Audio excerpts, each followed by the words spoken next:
welcome to Attic Raiders Retro Reviews, where today we're journeying into the sewers in search of an urban legend. Join us as we take a look at Alligator. Alligator was released in 1980 by Ideal and is a 2 to 4 player game for ages 5 and up. It's a really quite simple dexterity game, but as you can see, this thing is impressive. The box art on here is absolutely beautiful, and this thing is massive. We've got this really lovely painted depiction of the alligator crawling out of the sewers, and it looks almost airbrushed.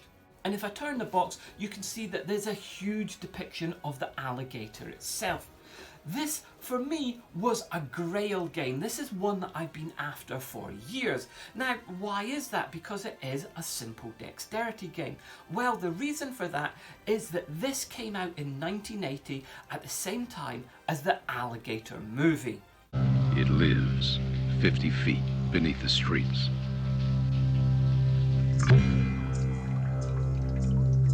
It's 36 feet long. It weighs over 2,000 pounds. It's killed 5 people already. And it's about to break out.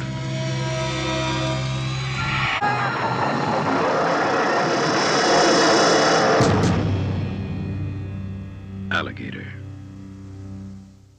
Now, unlike Milton Bradley's Feed Me, which was an unofficial Little Shop of Horrors game, this appears to be entirely legitimate. It seems to be an 100% official release for the Alligator movie. The box art has got the Alligator font here, which is the same as the font in the movie poster. The spinner shows that the copyright goes to Alligator Associates, which was the production company for the Alligator movie, and the box even features the poster artwork for the Alligator movie on the side of it. So this seems to be completely legitimate. And as you might be able to tell, I'm a bit of a horror movie fan, so this is one that I always wanted. Now, it's not unusual or unheard of for Ideal to produce toy tie-ins for horror movies. They made the official Jaws game in 1975, but Jaws, when it was released theatrically, was a PG, whereas Alligator was an R, and it's just something that appeals to my sense of humour about kids' toys and cartoon shows which are based on R-rated properties. So this is one that I was after for a long time, but now that I've got it, was it worth it? Well, let's take a closer look and find out. The game comes with a spinner which is made out of cardboard, and as the alligator lives in the sewers in the movie, this is based on a manhole cover. You can see that this is made of very, very thin cardboard. It's not good quality at all. This should have been quite a lot thicker because it just bends. It's not really very nice.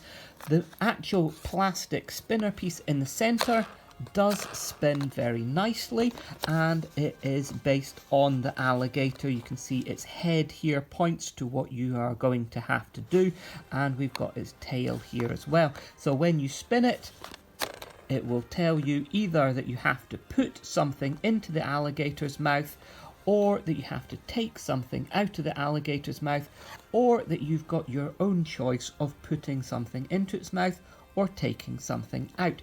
Because of the number of sections on this, you do find though that when you spin it, it does very often end up pointing to one of these quite large gaps between the pieces though, and you do have to respin numerous times with this game. We've got various different yellow plastic pieces which fit inside the alligator's mouth in this game. We've got ash cans or garbage cans, bricks or breeze blocks, televisions. Yes, kiddies, televisions really did used to be this thick.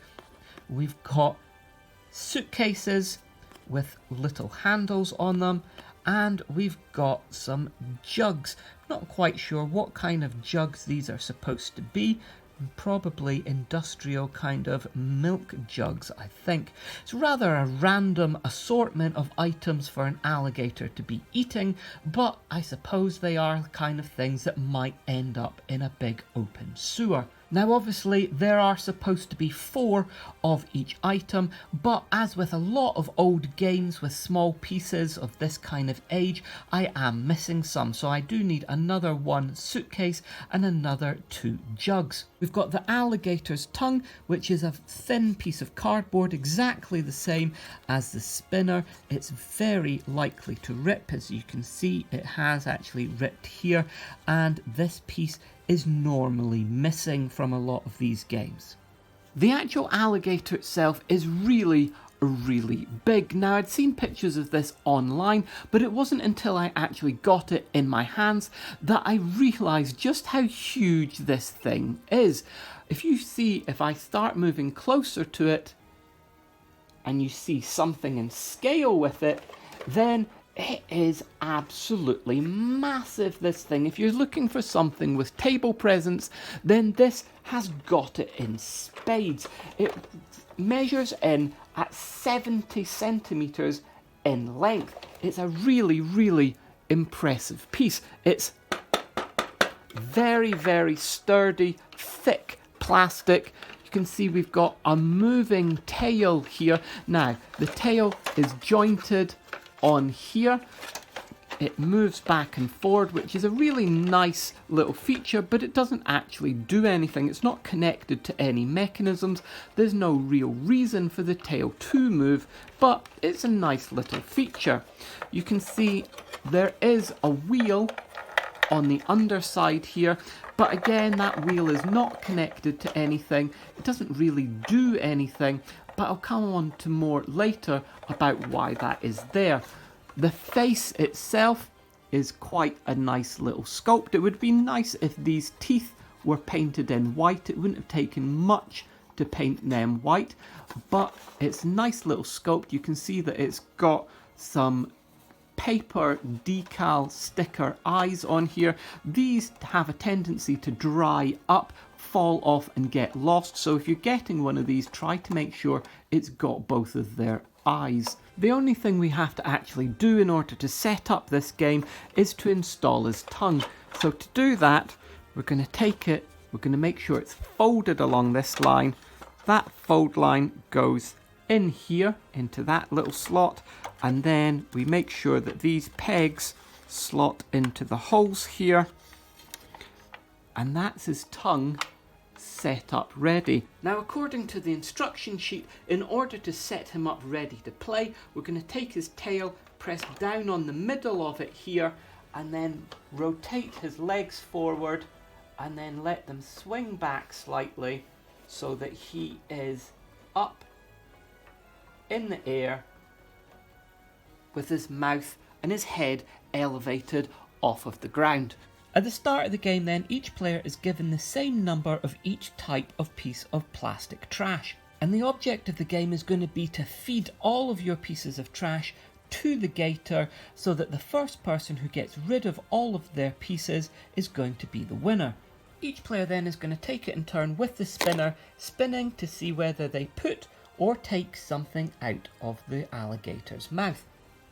You're going to choose any object from your pile of yellow plastic trash, place it into its mouth without putting it onto the cardboard tongue, and continue like that back and forth until eventually you're out of pieces or the alligator's mouth snaps shut. Find that it's actually a lot easier putting pieces into the mouth than taking them out, because taking them out you've got to be a lot slower and a lot more precise. Obviously, the larger the thing is, like the ash cans, then the more the mouth is going to go down and the more it is likely to snap shut. Obviously as well, the closer you put it to the end of its jaw here, the more it's going to hinge down because it's further away from this fulcrum point. But eventually, after putting things in and taking things out, it will snap shut.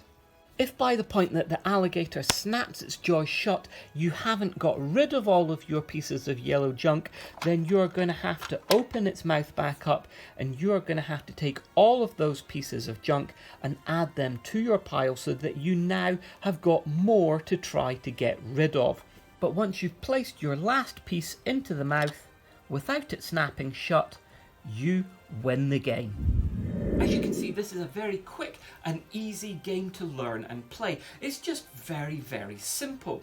But as a piece of movie memorabilia, as a collectible for somebody who loves horror franchises, then for me, this is a definite piece of memorabilia that I want for the collection. But as a game, how is it? Well, unfortunately, it's not very good. Not only is it very, very simple, but then so is Feed Me, but it doesn't really work properly. The main problem is that this jaw mechanism inside is a bit of an odd design that, as far as I can see, unless my one has been damaged somehow, it doesn't really work properly. Because if I set this so that it's open like this, the balance points are all off and it falls forwards like this. Now that might not seem too much of a problem. You could just have it sitting like this. You don't have to have it up in the air like this. But at this point, no matter how much junk you put in his mouth is never ever going to snap shut, which completely makes the game not work. The reason for that is if the body is too close to the ground, i.e. if this part is touching the ground, then on his lower jaw, this part here of his lower jaw touches the ground, and so it can't hinge down enough in order to set off this mechanism. His body needs to be slightly raised off of the ground so that that can go low enough in order to set that mechanism off. Ideally, according to the instructions, this should sit up like this, and it should basically sit like this, so that it's between the wheel here and this foot here, so that the head is raised off of the ground. But as you can see, if I let go over here with this hand, it just falls forward so that that bottom jaw is touching the floor and it won't work properly. The only thing I can do is carefully, and it is very difficult to do, to get the balance point right, because all of the weight is at the front here, so it doesn't want to stay balanced. It wants to move forward like this, which is part of the game. It is supposed to, that's why there is a wheel here, it is supposed to collapse and move forward when its jaw shuts, but it just keeps happening too soon. It just doesn't want to stay put at all. If I'm very carefully move it like this, now it stays up, its head is off of the floor here, and that mechanism will work. And you can also see that when this does eventually get filled enough to snap shut, well, again, it won't. It won't, because this leg here is part of the setting mechanism, and if this leg is too far up, then the mechanism is not set, and it doesn't matter how much junk is put into there. If this mechanism is not set properly, if this leg is too far up, it needs to be further back like this in order to set it properly. But if that happens, then it just falls forward onto the base here like this. Now, I don't know if somebody has maybe forced this leg too far forward, and that has messed up this mechanism and it doesn't work in this particular one the way that it's meant to, or if it's just a design flaw, but I suspect that this is a problem with all of these. When I was demonstrating the game earlier with putting junk into its jaws, I did actually cheat slightly just to show you that.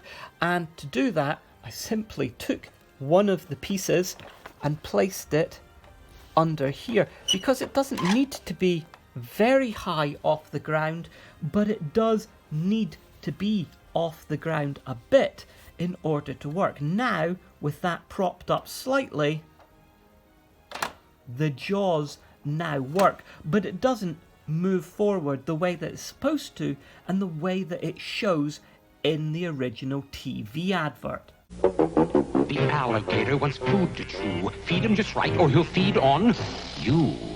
Better be lucky with the spinner that tells you to feed him or take out his dinner. Give him a TV, only he knows just when his jaws are ready to close. Take out a jug, put in a case. He's losing his patience, just look at that face. Feed him a can if that's what you choose. Throw in a block and you lose. The alligator game.